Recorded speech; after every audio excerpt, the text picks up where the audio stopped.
సంగారెడ్డి జిల్లాలో అంగన్వాడీ కేంద్రాలను పిల్లలకి మొదటి పాఠశాలలుగా మార్చాలని జిల్లా కలెక్టర్ పి ప్రావీణ్య సూచించారు.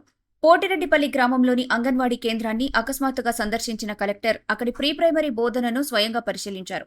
ఈ సందర్భంగా ఆమె మాట్లాడుతూ పిల్లలందరినీ ప్రీ ప్రైమరీ విద్య కోసం అంగన్వాడీలో చేర్చాలని, తల్లిదండ్రులకు ఈ సేవలపై సరైన అవగాహన కల్పించాలని సిబ్బందిని ఆదేశించారు. ప్రైవేట్ స్కూళ్ల కంటే అంగన్వాడీల్లోనే నాణ్యమైన విద్యతో పాటు పౌష్టికాహారం కూడా లభిస్తుందని చెప్పారు. ఆకస్మిక తనిఖీలో భాగంగా కలెక్టర్ పిల్లలకు అందిస్తున్న ఆహారాన్ని తన చేతితో పరిశీలించారు. మెనూ ప్రకారం నాణ్యమైన పోషకాహారం అందించాలని, ప్రతి చిన్నారి అభివృద్ధిని అసెస్మెంట్ కార్డుల ద్వారా గమనించాలని అన్నారు. విద్యార్థుల్లో వెనుకబడిన వారికి ప్రత్యేక తరగతులు నిర్వహించి సకాలంలో సిలబస్ పూర్తి చేయాలని స్పష్టంగా సూచించారు. ఈ కార్యక్రమంలో జిల్లా స్త్రీ శిశు సంక్షేమ అధికారి లలిత కుమారి, అంగన్వాడీ సిబ్బంది పాల్గొన్నారు.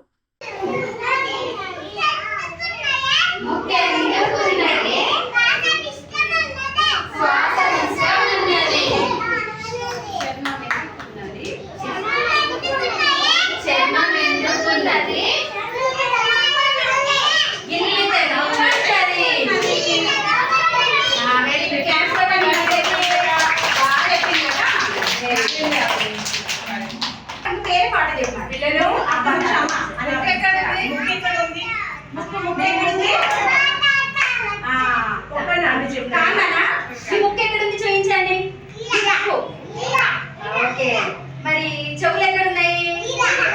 చెవులు ఉన్నాయి కదా. కళ్ళు ఎక్కడున్నాయి? కళ్ళు ఇక్కడ ఉన్నాయి కదా. చేతులు ఉన్నాయా మీకు? మరి ఏం చేస్తావు చేతులతో?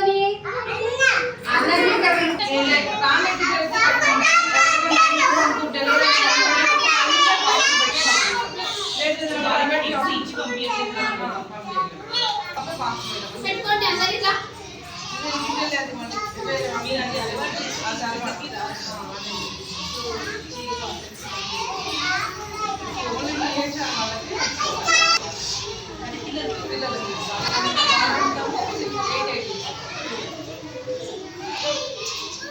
మరిన్ని అప్డేట్స్ కోసం మా ఛానల్ని సబ్స్క్రైబ్ చేయండి.